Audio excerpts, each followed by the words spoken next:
그날은 왜 그런 선택을 했는지 저 자신도 아직도 잘 모르겠습니다. 옷장 앞에 서서 한참을 망설이다가 결국 속옷을 걸치지 않고 얇은 원피스만 입고 일을 시작했죠. 단순한 호기심이었는지 아니면 마음 깊은 곳에서 누군가의 시선과 따뜻함을 갈망하고 있었는지 알 수 없었습니다. 비가 내리던 오후, 저와 회장님은 서재에 단둘이 남아 책 정리를 하고 있었습니다. 조용히 책을 꺼내던 순간 치맛자락이 살짝 올라가며 숨기고 싶었던 비밀이 드러났습니다. 회장님의 눈빛이 미묘하게 흔들렸고 낮게 내뱉은 한마디가 공기 속에 스며들었습니다. 은주 씨, 오늘은 뭔가 다르시군요. 이렇게 가까이 있으니 참기가 힘들어요. 그 목소리엔 오랜 세월 억눌려온 외로움이 담겨 있었고 저 역시 피하지 못했습니다. 차갑게 내리던 빗소리가 오히려 우리의 호흡을 더 선명하게 드러냈습니다. 서툴지만 진심 어린 첫 입맞춤, 그리고 떨리는 손끝, 그 순간 고용인과 고용주의 경계는 무너지고 두 사람의 쓸쓸한 마음이 천천히 맞닿았습니다. 하지만 제 마음속에는 두려움도 있었습니다. 이건 잘못된 걸까? 아니면 오래 기다려온 인연일까? 심장은 요동쳤지만 외로움 속에서 누군가와 나누는 따뜻한 체온은 너무도 달콤했습니다. 회장님은 조심스럽게 제게 물었습니다. 그냥 이렇게만 있어도 될까요? 저는 눈을 감고 고개를 끄덕였습니다. 네, 천천히 해주세요. 판돈이 고다카시만 고시시. 그날 오후 세상의 모든 소음은 빗속에 잠기고 우리 둘만의 시간이 고요히 흘러갔습니다. 그 순간을 기억하며 집으로 돌아오는 길, 제 안에서는 죄책감과 설렘이 동시에 피어올랐습니다. 너무 늦게 찾아온 사랑일지도 모르지만 제 가슴은 오랜만에 따뜻함을 느끼고 있었습니다. 저는 은주라고 합니다. 올해 53살이 되었고 지금껏 살아온 인생을 돌아보면 드라마보다 더 극적이었다는 생각이 듭니다. 어린 시절, 저는 누구보다 풍족했습니다. 대성그룹이라는 큰 회사를 운영하던 아버지 덕분에 최고급 학교를 다니고 해외 유학까지 다녀왔죠. 친구들은 늘 제 삶을 부러워했습니다. 하지만 그 화려한 무대는 오래가지 않았습니다. 25살 되던 해, 아버지 회사가 하루아침에 부도가 나며 저의 세상도 산산이 무너졌습니다. 그때부터 제 인생은 완전히 달라졌습니다. 급하게 선택한 결혼은 남편의 사업 실패와 외도로 끝이 났고 결국 저는 홀로 딸아이를 키우는 이혼녀가 되었습니다. 지금 제 곁에는 21살 된 딸 하나뿐입니다. 대학 등록금은 2달째 밀려 있었고 월세조차 내지 못해 방을 빼야 할 위기에 몰렸습니다. 마지막 희망이었던 어머니의 금반지를 전당포에 맡겼지만 돌아온 건 초라한 몇십만 원이 전부였습니다. 통장을 확인할 때 잔고가 10만 원도 남지 않았다는 현실은 제 자존심을 무너뜨리기에 충분했습니다. 그날 밤 창문 너머로 비가 내리는 소리를 들으며 저는 혼자 속삭였습니다. 정말 이렇게 끝나는 걸까? 내 인생은 이제 어디로 가는 걸까? 그때 문득 눈에 들어온 것이 있었습니다. 인터넷 구직 광고, 민노산업 박민호 회장 자택, 가정부 모집, 월급 200만 원. 처음에는 마치 제 자존심을 짓밟는 문구처럼 느껴졌습니다. 한때는 이런 집에서 주인으로 살던 내가 이제는 가정부로 일을 하게 된다니. 하지만 딸아이의 얼굴이 떠오르자 주저할 수 없었습니다. 그 길로 저는 결심했습니다. 과거의 화려함을 잊고 오늘의 생존을 택하자고. 은주야, 자존심보다 중요한 건 내 딸의 미래야. 스스로를 다독이며 인터폰 버튼을 누르던 순간 제 손은 아직도 떨리고 있었습니다. 그리고 그 집 안에서 저를 기다리고 있던 사람, 바로 제 운명을 바꾸게 될 박민호 회장님과의 첫 만남이 다가오고 있었습니다. 강남의 고급 주택가 한복판, 회장님의 저택 앞에 서 있던 그 순간을 저는 아직도 잊지 못합니다. 커다란 대문과 잘 가꿔진 정원, 그리고 고요하게 빛나는 현관 조명, 마치 과거에 화려했던 시절이 눈앞에 다시 펼쳐진 듯 했습니다. 20살 무렵, 저도 이런 집에서 파티를 열며 웃고 떠들던 적이 있었으니까요. 하지만 지금은 초라한 이력서를 쥔 채 가정부 면접을 보러 온 신세, 마음속에서 수많은 감정이 교차했습니다. 용기를 내어 인터폰을 누르자 중후한 남성의 목소리가 들려왔습니다. 네, 들어오세요. 현관문이 열려 있습니다. 조심스레 현관문을 열고 들어서니 단정한 중년 남성이 저를 맞이했습니다. 첫인상은 인자하면서도 품격 있는 모습이었는데 그 순간 제 심장이 쿵 하고 뛰었습니다. 어디선가 본 듯한 낯익은 얼굴 같았거든요. 안녕하세요. 저는 박민호입니다. 그 이름을 들었을 때도 묘한 울림이 제 가슴 속에 번졌습니다. 짧은 면접이 이어졌습니다. 가정부 경력이 있으신가요? 가정부 경력이 있으신가요? 사실 저는 한 번도 이런 일을 해본 적이 없었습니다. 하지만 선택의 여지가 없었습니다. 저는 숨을 고르고 대답했습니다. 네, 개인 가정에서 몇 년간 일했습니다. 요리와 청소, 빨래 모두 가능합니다. 거짓말임을 알면서도 딸을 위해서는 그렇게 말할 수밖에 없었습니다. 박 회장님은 제 대답을 가만히 들은 뒤 미소를 지으셨습니다. 왠지 다른 분들과는 느낌이 다르네요. 품위도 있고 교양이 묻어나십니다. 그 말에 저는 순간 심장이 얼어붙는 듯 했지만 다행히 의심은 하지 않으신 것 같았습니다. 결국 저는 그 자리에서 채용되었습니다. 월급 200만 원, 주말 휴무, 집으로 돌아오는 길에 딸아이에게 전화를 걸자 그녀는 환하게 웃으며 말했습니다. 엄마, 정말 잘 됐어. 그날 밤, 제 방 창가에 앉아 저는 조용히 속삭였습니다. 은주야, 이제 다시 시작이야. 이 집에서 너의 두 번째 인생이 열리려 하고 있어. 그렇게 저는 박민호 회장님의 집에서 가정부 일을 시작했습니다. 매일 새벽 6시에 출근해 밤 9시가 되어야 퇴근하는 생활은 쉽지 않았습니다. 부드럽던 손은 점점 거칠어졌고 허리도 자주 쑤셨습니다. 하지만 마음 한켠에는 묘한 안정감이 피어올랐습니다. 딸아이의 등록금을 낼 수 있다는 사실 하나만으로도 버틸 수 있었으니까요. 그런데 시간이 지나며 저는 회장님의 생활을 가까이에서 지켜보게 되었고 의외의 모습을 발견했습니다. 저는 부유한 사람들은 늘 화려하게 먹고 마시며 사치스러운 생활을 할 거라 생각했었습니다.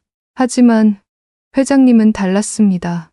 새벽 6시 반이면 정확히 일어나 간단한 체조를 하고 아침 식사로는 김치와 계란 후라이 정도만 드셨습니다.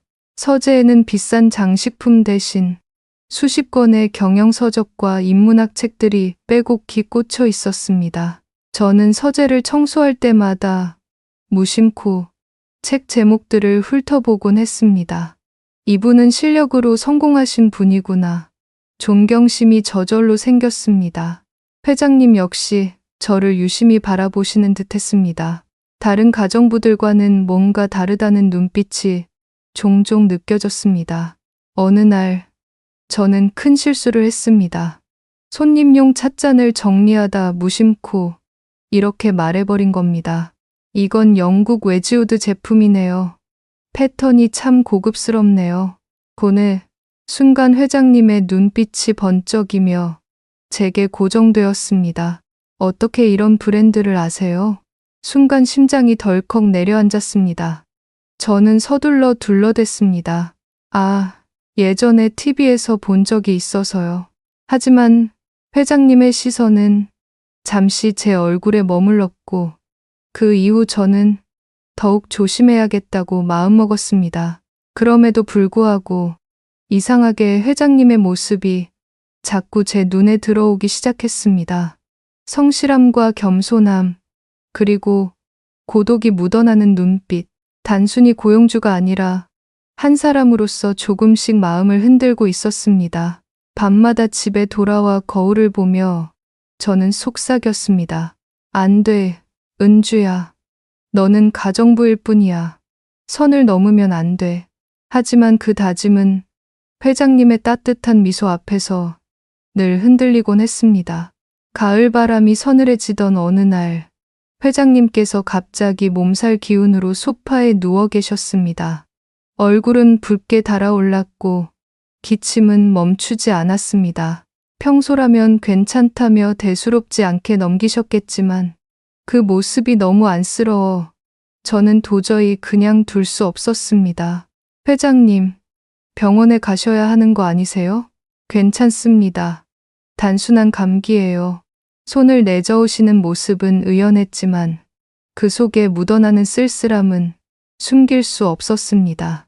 저는 약국에서 해열제를 사오고 부엌에 들어가 닭죽을 끓이기 시작했습니다. 어린 시절 제가 아플 때마다 어머니께서 정성껏 끓여주시던 바로 그 방식대로 말이죠. 닭을 오래 고아 기름을 걷어내고 쌀을 넣어 은근히 끓여낸 후 파와 계란을 풀어 마무리했습니다. 따뜻한 죽을 들고 회장님 앞에 내밀자 그분은 숟가락을 한 입 드시더니 눈가가 촉촉해지며 말했습니다. 이 맛 정말 오랜만이네요. 어린 시절 어머니께서 끓여주시던 맛과 똑같습니다. 그 말에 제 가슴도 저릿했습니다. 어쩌면 저희는 각자의 고독 속에서 비슷한 기억과 그리움을 품고 살아왔던 게 아닐까 하는 생각이 들었습니다. 그날 이후 저는 밤늦게까지 서재에서 일하시는 회장님께 따뜻한 차를 가져다 드리곤 했습니다. 너무 늦게까지 일하시면 건강에 좋지 않으세요. 이렇게 신경 써 주시니 참 고맙습니다. 그분은 조심스럽게 그러나 조금씩 마음을 열어주고 계셨습니다. 혼자 남겨진 세월의 고독을 술 한 잔에 달래려던 날도 있었습니다. 그때 회장님은 조용히 제게 옛 이야기를 꺼내셨습니다. 28년 전 제가 일하던 회사가 하루아침에 무너졌습니다. 그때 정말 좋은 사장님이 계셨는데 그 목소리에는 아직도 남아있는 회한과 존경이 함께 묻어나 있었습니다. 저는 가만히 귀 기울이며 눈시울이 뜨거워졌습니다. 회장님의 고백은 단순한 추억이 아니라 삶을 지탱해 온 신념의 증거처럼 느껴졌습니다. 그날 밤 우리는 1시간 넘게 이야기를 나누었습니다. 과거를 다 드러내지는 않았지만 마음 깊은 곳에 외로움과 그리움이 오가는 대화는 저에게 특별한 위로가 되었습니다. 마치 오랫동안 잃어버렸던 친구를 다시 만난 듯한 기분이었죠. 그날 이후 제 마음은 조금씩 흔들리기 시작했습니다. 처음에는 그저 존경심이라고 생각했지만 어느 순간부터 회장님의 미소를 떠올리면 가슴이 두근거렸습니다. 피곤해 지친 모습으로 서재에 앉아있는 그분을 보면 제 마음이 먼저 안쓰러워졌습니다. 그건 단순한 직장 상사에 대한 감정이 아니었습니다. 하지만 저는 스스로를 다그쳤습니다. 안 돼, 은주야. 넌 가정부일 뿐이야. 선을 넘으면 안 돼. 그러나 회장님은 점점 더 따뜻하게 저를 대하셨습니다. 음식 맛을 칭찬하시며 은주 씨는 정말 요리를 잘하시네요. 라고 웃어 보이실 때마다 제 얼굴은 어린아이처럼 빨개졌습니다. 마치 오래 기다렸던 누군가의 인정과 사랑을 받는 듯한 설렘이 밀려왔습니다. 그러던 어느 비 오는 날, 저는 알 수 없는 공허함에 휩싸였습니다. 그날 아침, 옷장을 열며 한참을 망설이다 속옷을 걸치지 않고 원피스를 입었습니다. 왜 그랬는지는 알 수 없었지만 아마도 제 안의 외로움이 작은 모험을 부른 것 같았습니다. 그날은 집안의 회장님과 저 단둘뿐이었습니다. 서재에서 책을 정리하다가 치맛단이 살짝 올라간 순간 회장님의 손길이 제 허벅지를 스쳤습니다. 숨이 멎는 듯한 짧은 정적, 그리고 낮게 떨리는 목소리가 흘러나왔습니다. 은주 씨, 오늘은 뭔가 다르군요. 이렇게 가까이 있으니 참기 힘들어요. 그분의 손이 조심스럽게 제 허리를 감쌌고 차갑던 공간에 따뜻한 체온이 스며들었습니다. 저는 피하지 않았습니다. 오히려 오랫동안 기다려온 무언가가 풀리는 듯 했죠. 죄송합니다. 제가 선을 넘었군요. 뒤로 물러서려는 회장님의 손을 저는 붙잡았습니다. 아니에요. 저도 원했던 일이에요. 그 순간 우리의 눈빛 속에는 오랜 외로움과 갈망이 뒤섞여 있었습니다. 빗소리가 창밖에서 요란히 쏟아지는데 서재안은 마치 시간이 멈춘 듯 고요했습니다. 우리는 조심스럽게 그러나 깊게 서로에게 다가갔습니다. 그냥 이렇게만 있어도 될까요? 네, 천천히 해주세요. 그날 두 사람의 마음은 말보다 먼저 하나가 되어갔습니다.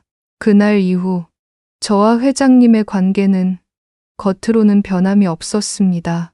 여전히 고용주와 가정부의 위치를 지키고 있었지만 시선이 마주칠 때마다 그날의 기억이 떠올라 심장이 빠르게 뛰곤 했습니다.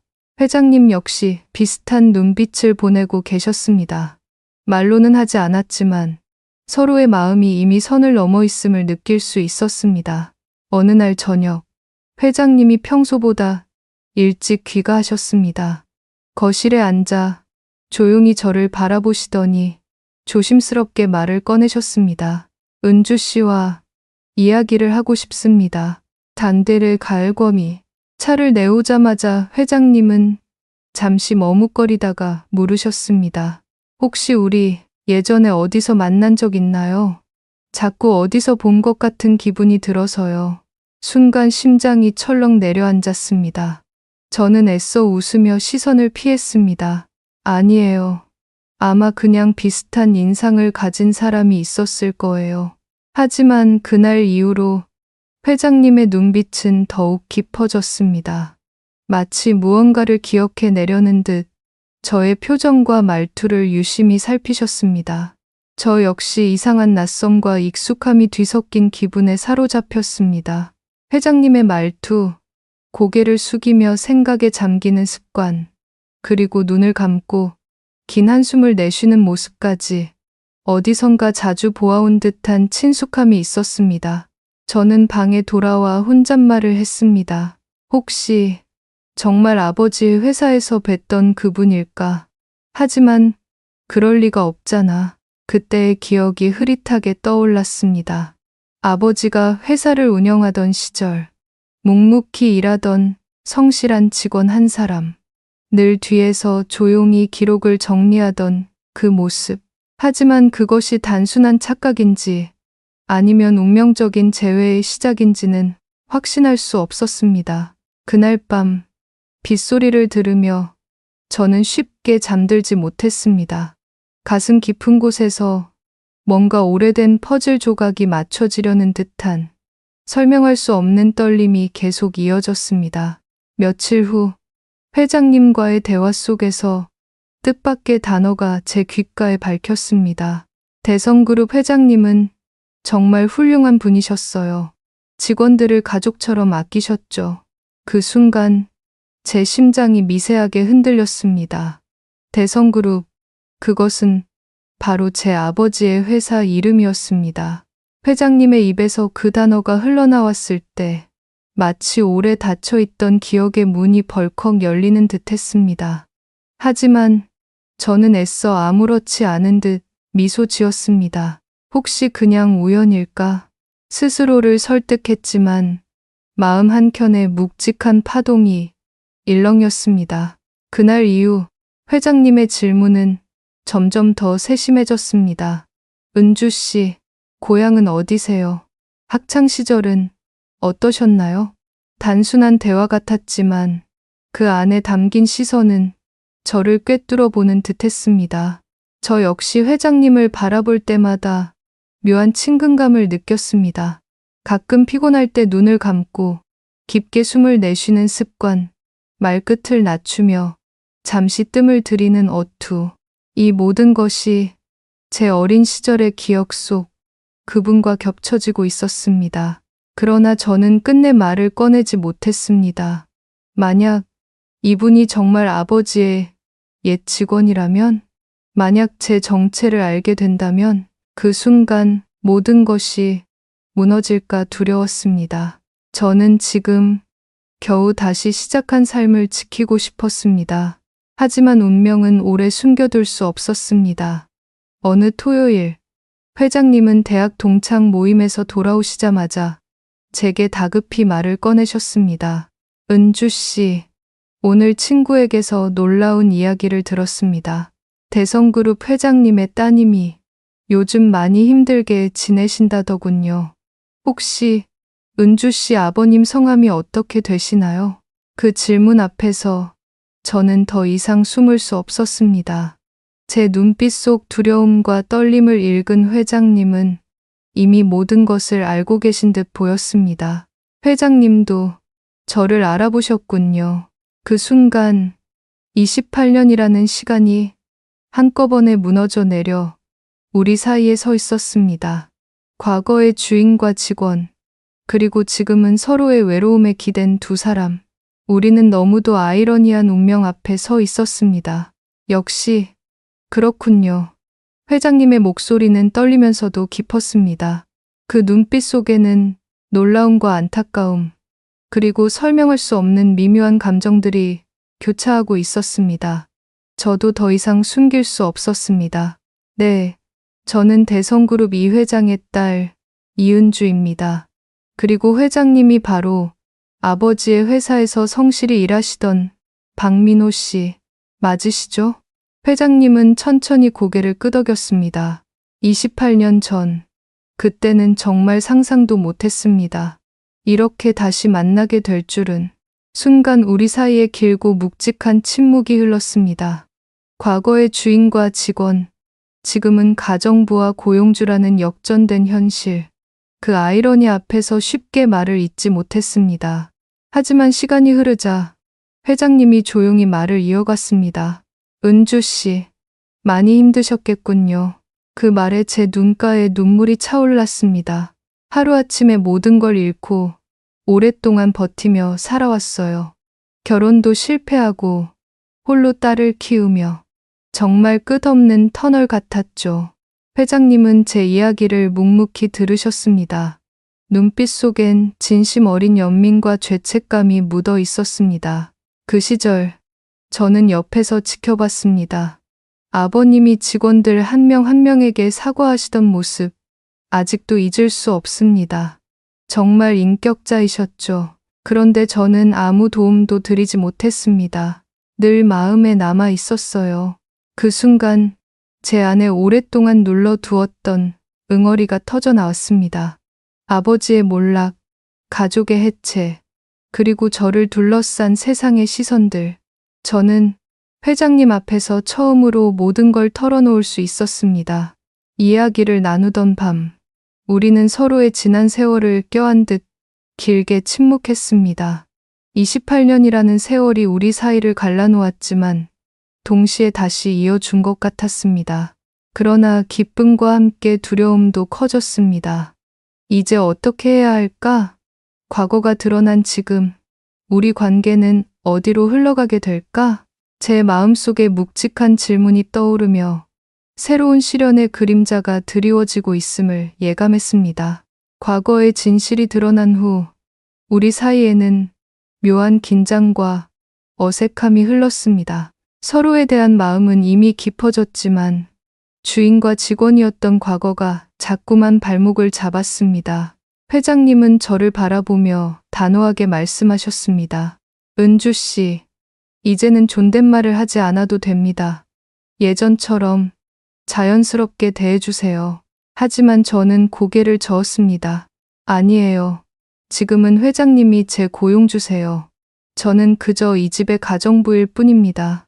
입으로는 그렇게 말했지만 마음은 점점 복잡해졌습니다. 정말 이 사랑이 가능할까? 서로 다른 세상에 속해 있다는 현실은 너무도 명확했습니다. 그러나 동시에 회장님을 처음 보았을 때 느꼈던 따뜻함과 끌림은 부정할 수 없는 진실이었습니다. 어느 날 밤, 회장님이 제 방 앞에 조용히 서 계셨습니다. 문을 두드린 후 낮은 목소리로 말씀하셨습니다. 은주 씨, 저는 혼란스럽습니다. 예전에는 존경하던 사장님의 따님이었는데 지금은 제 마음이 사랑으로 흔들리고 있습니다. 그 고백은 제 가슴을 깊게 울렸습니다. 저는 한참 침묵하다가 겨우 입을 열었습니다. 저도 혼란스러워요. 하지만 제 마음은 이미 회장님께 향해 있어요. 과거가 어떻든 지금 제가 사랑하는 건 현재의 회장님이니까요. 우리는 서로의 마음을 확인했지만 곧바로 현실이 벽처럼 다가왔습니다. 주변의 시선, 자녀들의 반대, 그리고 28년 전의 아픈 과거까지. 이 모든 것이 앞으로 우리 앞에 놓일 시련이 될 것임을 직감했습니다. 그날 밤, 저는 창가에 앉아 오랜 시간 동안 잠들지 못했습니다. 빗방울이 유리창을 두드리는 소리를 들으며 마음속으로 스스로에게 물었습니다. 정말 이 사랑을 지켜낼 수 있을까? 아니면 결국 또다시 잃게 될까? 그리고 알 수 없는 눈물이 뺨을 타고 흘러내렸습니다. 예상치 못한 사건은 생각보다 빨리 찾아왔습니다. 어느 일요일, 회장님의 큰아들 준호 씨가 집에 불쑥 찾아왔습니다. 저는 평소처럼 청소를 하고 있었는데 그가 제 모습을 유심히 바라보더니 갑자기 물었습니다.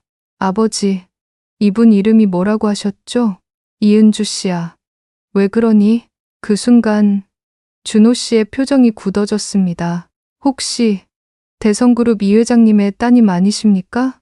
순간 머리가 하얘졌습니다. 저는 아무 대답도 할 수 없었고 회장님 역시 놀란 눈빛으로 저와 아들을 번갈아 바라보셨습니다. 결국 저는 고개를 끄덕이며 인정할 수밖에 없었습니다.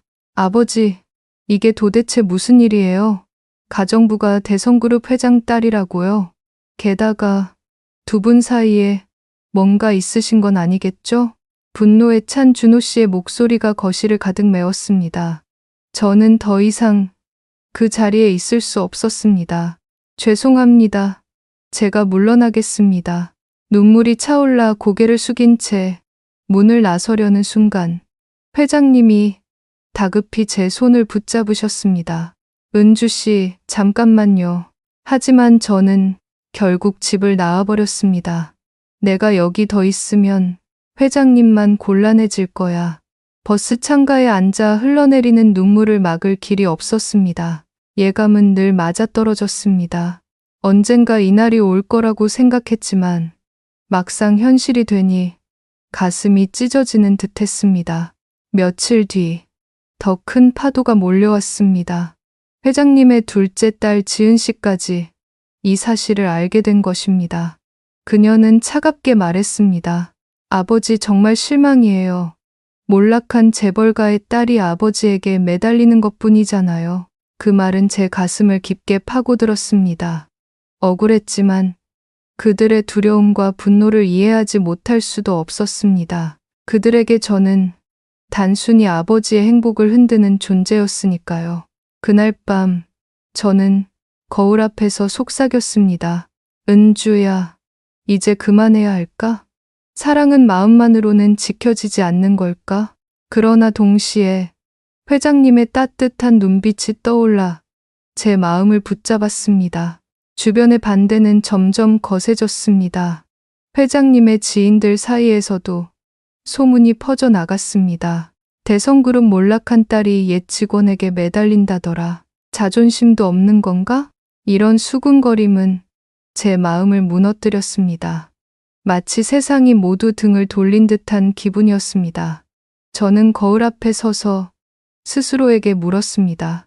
정말 내가 잘못된 길을 가고 있는 걸까? 회장님 인생을 흔드는 짐이 되고 있는 건 아닐까? 며칠 동안 고민 끝에 저는 회장님께 조심스럽게 말을 꺼냈습니다.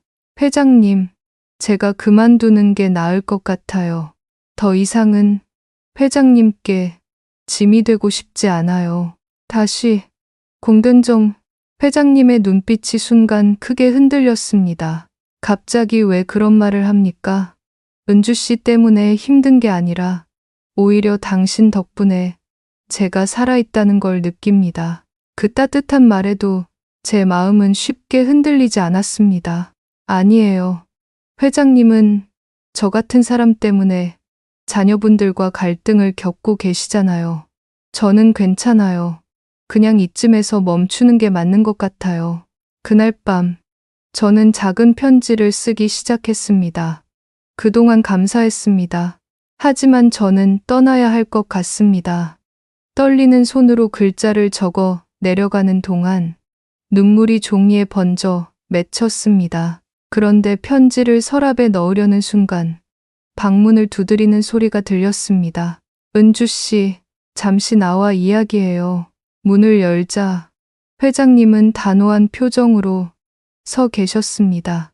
그리고 제 손을 꼭 잡으며 말했습니다. 은주 씨, 저는 결심했습니다. 다른 사람들이 뭐라고 하든, 제 자녀들이 반대하든, 당신을 포기할 수 없습니다.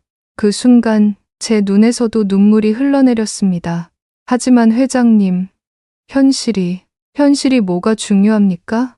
지금 제 앞에 있는 당신, 바로 그 사람이 중요합니다. 그 목소리는 흔들림이 없었습니다. 저는 처음으로 그분의 눈을 똑바로 바라보며 속삭였습니다. 저도, 더는 포기할 수 없어요. 사랑에는 신분이 없다는 걸 이제야 깨달았어요. 동공쉬. 그날 밤, 우리는 긴 대화를 나누며 과거와 현재, 그리고 미래까지 함께 그려나가기 시작했습니다. 그날 이후, 우리는 서로의 마음을 더 이상 숨기지 않았습니다. 하지만 현실은 여전히 녹록지 않았습니다. 회장님의 자녀들은 쉽게 받아들이지 못했고, 주변의 시선은 여전히 따가웠습니다. 그럼에도 회장님은 단호하게 말씀하셨습니다. 이은주 씨는 내가 선택한 사람입니다. 과거가 어떻든 지금 제가 사랑하는 건 이 사람입니다. 처음엔 큰아들 준호 씨가 가장 격렬하게 반대했습니다. 하지만 시간이 흐르면서 조금씩 변화를 보였습니다. 어느 날 그는 조용히 제게 말했습니다. 아버지가 요즘 많이 웃으십니다. 어머니 돌아가신 후 처음 보는 모습이에요. 은주 씨 덕분인 것 같아요. 그 한마디에 눈가가 뜨거워졌습니다. 둘째 딸 지은 씨 역시 시간이 지나면서 태도가 달라졌습니다. 아버지를 잘 부탁드려요. 결국 중요한 건 아버지의 행복이니까요. 자녀들의 마음이 열리기 시작하자 우리 앞을 가로막던 큰 벽이 조금씩 허물어졌습니다. 세상의 시선도 변했습니다. 처음에는 수군거리던 지인들도 회장님이 예전보다 활기차고 따뜻해진 모습을 보고 차츰 우리를 축복하기 시작했습니다. 그리고 드디어 지난 봄, 우리는 조용한 결혼식을 올렸습니다. 화려하지는 않았지만 진심으로 축복해주는 이들이 함께한 따뜻한 자리였습니다. 딸아이도 밝은 미소로 제 손을 꼭 잡으며 말했습니다. 엄마, 이렇게 행복해하는 모습 처음 봐요. 결혼식이 끝난 뒤 회장님은 제 손을 잡고 속삭이셨습니다. 28년 전 회장님의 따님이었던 시절보다 지금의 은주 씨가 훨씬 아름답습니다. 저는 눈물이 고인 채 웃으며 대답했습니다. 과거의 영광보다 지금의 행복이 훨씬 소중해요. 그 순간 우리 두 사람은 과거의 무게와 세상의 시선을 넘어 진정한 동반자로 다시 태어난 듯 했습니다. 인생의 황혼에 찾아온 사랑은 더 늦게 피어난 꽃처럼 더욱 진하고 깊었습니다. 시간은 흘러 이제 우리는 부부로서 함께 일상을 살아가고 있습니다. 화려하지 않은 작은 순간들이지만 그 안에서 저는 진정한 행복을 느낍니다. 아침마다 같은 식탁에 앉아 소박한 반찬을 나누고 저녁이면 함께 산책을 하며 하루를 정리합니다. 예전 같았으면 당연하게 여기고 지나쳤을 일들이 지금은 너무도 소중하게 다가옵니다. 가끔 남편이 된 회장님은 제게 이렇게 말하곤 합니다. 28년 전 아가씨로 만났을 때보다 지금이 훨씬 더 따뜻합니다. 그 말을 들을 때마다 가슴이 벅차오릅니다. 저는 웃으며 대답합니다. 과거의 영광은 이미 지나갔지만 지금 이 순간의 행복은 내 인생에서 가장 빛나는 선물이에요. 물론 아직도 세상의 시선은 완전히 사라지지 않았습니다. 가끔은 낯선 이들의 수군거림이 들리기도 합니다. 하지만 이제는 두렵지 않습니다. 서로가 서로를 지켜주고 있다는 확신이 있기 때문입니다. 저는 가끔 창가에 앉아 지난 세월을 떠올립니다. 한때 모든 걸 잃었다고 생각했던 제 삶, 끝없는 어둠 속에 갇혀 있다고 믿었던 그 시간들. 하지만 결국 인생은 또 다른 기회를 주었습니다. 절망의 끝에서 다시 피어난 희망, 불가능하다고 여겼던 사랑이 현실이 되었습니다. 이 이야기를 듣고 계신 분들 중에도 지금 힘든 시간을 보내는 분들이 있을 겁니다. 저처럼 길을 잃고 막막한 현실 속에서 포기하고 싶은 순간을 마주하는 분들. 하지만 말씀드리고 싶습니다. 인생은 언제든 다시 시작될 수 있습니다. 가장 절망적인 순간에도 어쩌면 누군가와의 만남이, 작은 인연이, 새로운 희망이 우리를 기다리고 있을지도 모릅니다. 저는 행운이었습니다. 두 번째 인생에서 진정한 사랑을 만났으니까요. 그리고 지금도 믿습니다. 누구에게나 언젠가 그런 기회가 찾아올 거라는 것을. 중요한 건 그 순간을 놓치지 않는 용기와 자신을 사랑하는 마음을 잃지 않는 것입니다. 이제 저와 남편은 서로에게 가장 든든한 벗이자 동반자가 되었습니다. 과거의 아픔이 완전히 사라진 것은 아니지만 그 아픔마저도 함께 견디고 나누며 우리를 더 단단하게 만들어 주었습니다. 남편은 가끔 제 손을 꼭 잡고 말합니다. 은주 씨, 당신이 제 곁에 있어 정말 감사합니다. 만약 그때 다시 만나지 못했다면 제 인생은 여전히 공허했을 거예요. 저는 미소 지으며 대답합니다. 저야말로 감사해요. 절망 속에서도 새로운 희망을 보여주신 분이니까요. 창가에 앉아 저무는 석양을 바라보면 세월이 남긴 주름마저도 따뜻하게 빛납니다. 인생의 황혼은 끝이 아니라 또 다른 시작이라는 사실을 깨닫게 되었습니다. 혹시 이 이야기를 듣고 계신 분들 중에도 삶이 무겁게만 느껴지는 분들이 계실지 모릅니다. 사랑을 잃고, 가족을 잃고, 자신마저 잃어버렸다고 느끼는 분들 말입니다. 하지만 저는 이렇게 말씀드리고 싶습니다. 포기하지 마세요. 인생은 언제든 새로운 선물을 준비하고 있습니다. 다만 그 선물을 받아들일 수 있는 용기를 가지는 것이 필요합니다. 저의 두 번째 인생은 그렇게 시작되었습니다. 누군가에겐 가정부였던 제가, 누군가에겐 몰락한 재벌가의 딸이었던 제가, 이제는 한 사람의 아내로서, 한 사람의 여인으로서 다시 살아가고 있습니다. 그리고 오늘도 저는 조용히 속삭입니다. 사랑에는 신분이 없고 나이도 없으며 늦음도 없다. 진심으로 마주한 마음은 언제나 새로운 시작이 된다. 이것이 저의 이야기입니다. 들어주셔서 고맙습니다. 여러분 모두에게도 언젠가 그런 기적 같은 순간이 찾아오길 바랍니다.